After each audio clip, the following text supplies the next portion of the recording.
Tuhan bersamamu. Dan bersamamu. Inilah Injil suci menurut Matius. Dimuliakanlah Tuhan.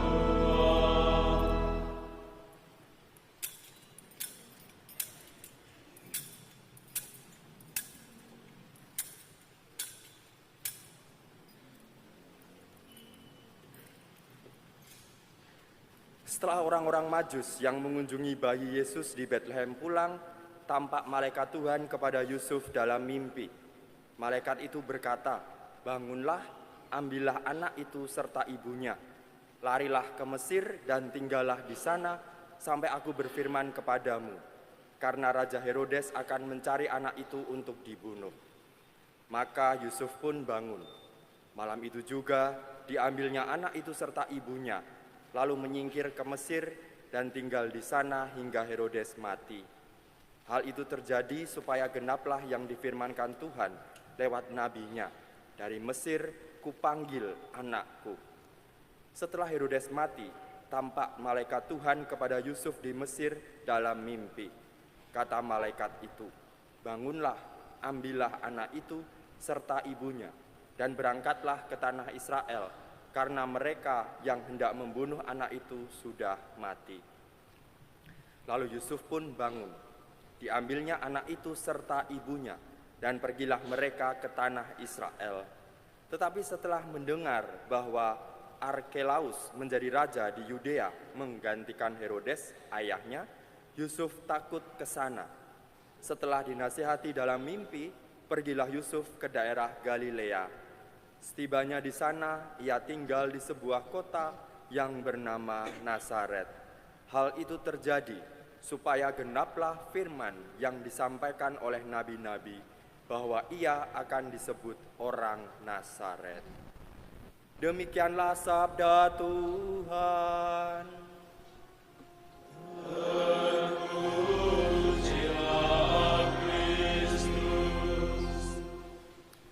Saudara-saudaraku yang terkasih, teman-teman muda, anak-anak sekalian, saya mempunyai pengalaman mendampingi keluarga di Paroki Teresa Cikarang, Keuskupan Agung Jakarta.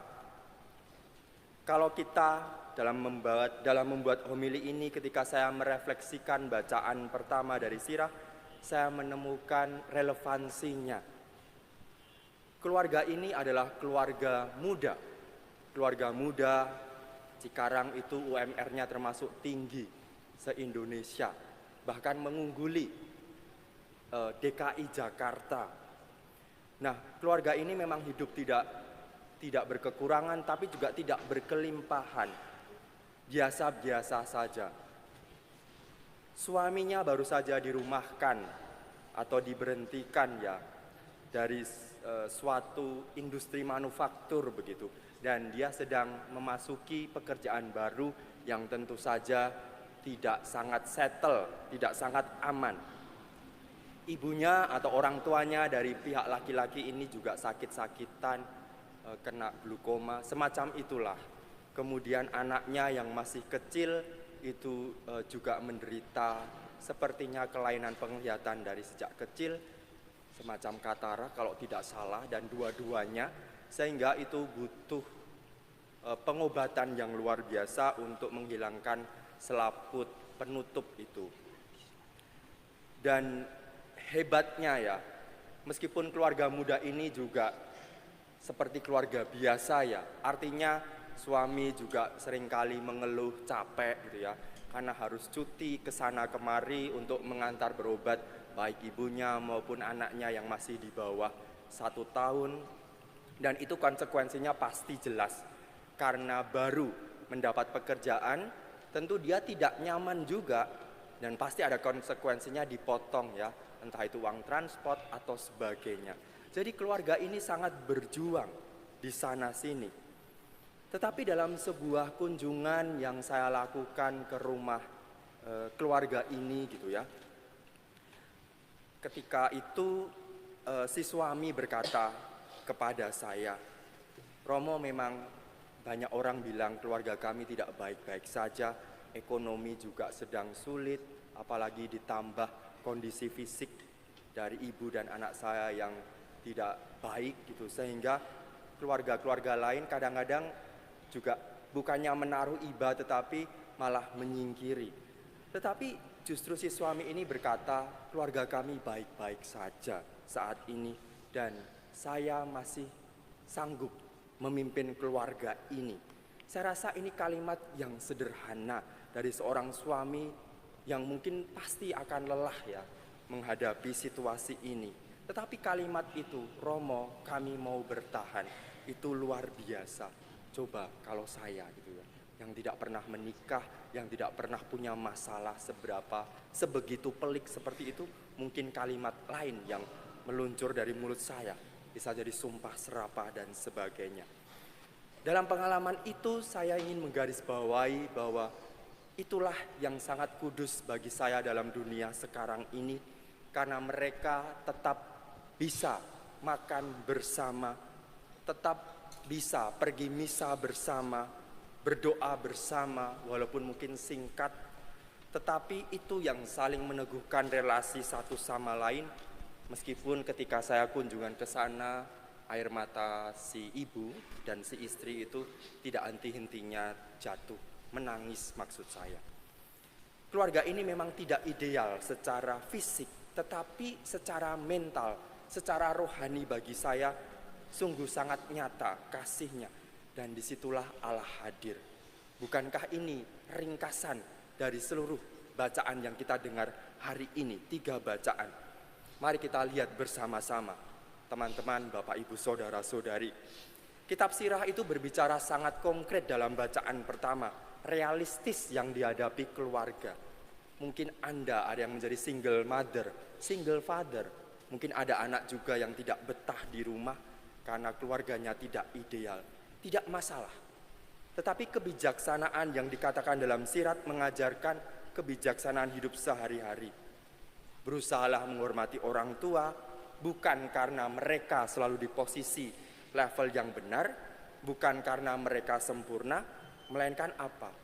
Karena melalui merekalah kehidupan diteruskan dan Anda, anak-anak, cucu adalah pewaris mereka. Maka Sirah berani berkata, siapa menghormati ayahmu, menghapus dosa. Sungguh berani sekali kalimat ini, tetapi memang nyata. Artinya relasi dalam keluarga itu bukan cuma sekedar etika saja. Sopan santun, hormat-hormatnya itu ya begitulah ya, menghormati ayah ibu. Tetapi bagaimana dalam situasi yang tidak ideal itu kita berusaha menempatkan Allah di dalam keluarga kita dan membiarkan Allah mendampingi dengan Roh Kudus-Nya supaya Allah bekerja menyembuhkan dan menyelamatkan, seperti contoh keluarga dari paroki Teresa, Bunda Teresa Cikarang tadi. Dan dalam bacaan kedua, Paulus menegaskan, kenakanlah manusia baru. Manusia baru yang seperti apa sih? Di situ dijabarkan dengan sangat gamblang lugas, belas kasih, kerendahan hati, kelemah lembutan dan kesabaran. Sulit, iya. Tetapi ini adalah kunci kalau kita mau membawa Allah hadir dalam setiap dinamika yang tidak mudah. Nasihat Paulus ini tentu bukan hukum yang kaku, tetapi fleksibel. Carilah di mana Anda bisa mengasihi. Dan Paulus tahu bahwa keluarga itu memang tempat konflik sering terjadi. Tidak ada keluarga yang tanpa konflik, sekalipun itu ketua lingkungan, bahkan Bapak Ibu prodiakon pun pasti ada konflik di sana. Karena itu dalam perikop akhir Paulus menekankan, hendaklah kasih itu mengikat semuanya itu. Kasih itu bukan berarti tidak pernah bertengkar, tidak pernah berkonflik, tetapi bagaimana kita mau kembali berdamai, itu kuncinya. Dan Injil Matius dengan sangat jelas menggambarkan bagaimana pengalaman keluarga muda yang terombang-ambing dari satu titik pengungsian ke pengungsian yang lain, tidak tenang hidup di dalam rumah. Mungkin seperti kita juga punya rumah tetapi hati tidak tenang dan selalu pikirannya kemana-mana.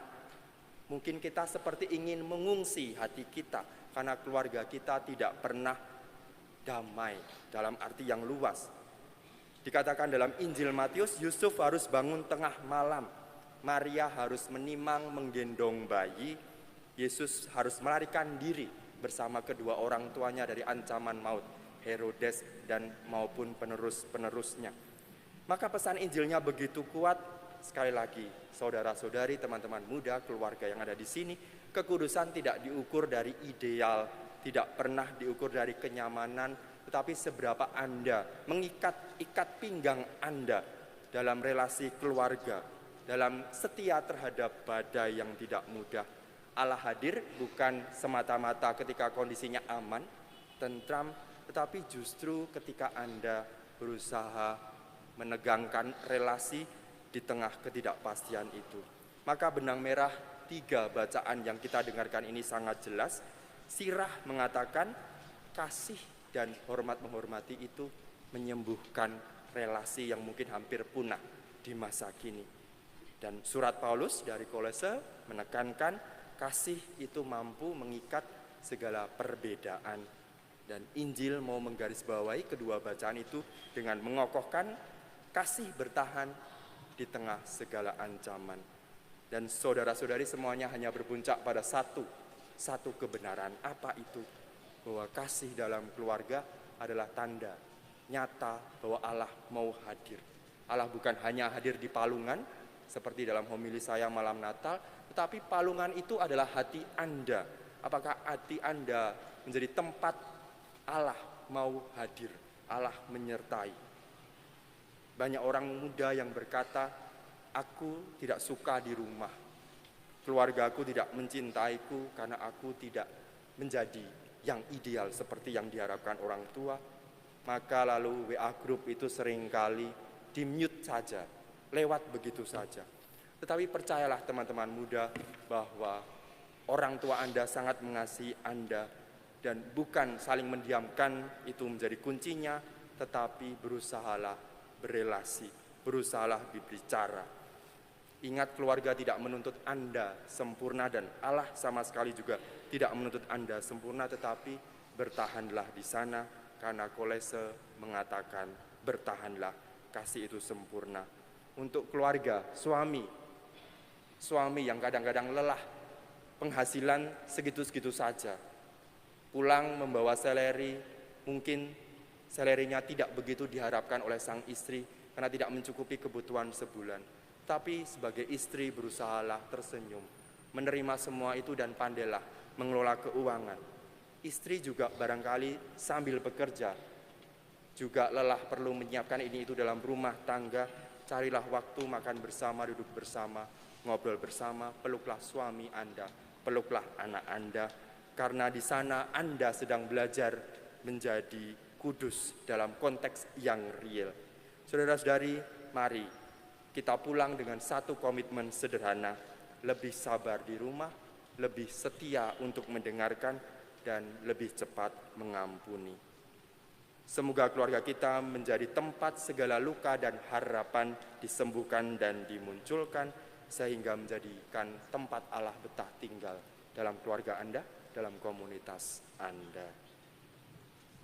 Kemuliaan kepada Bapa dan Putra dan Roh Kudus. Seperti pada permulaan, sekarang, selalu, sepanjang segala abad.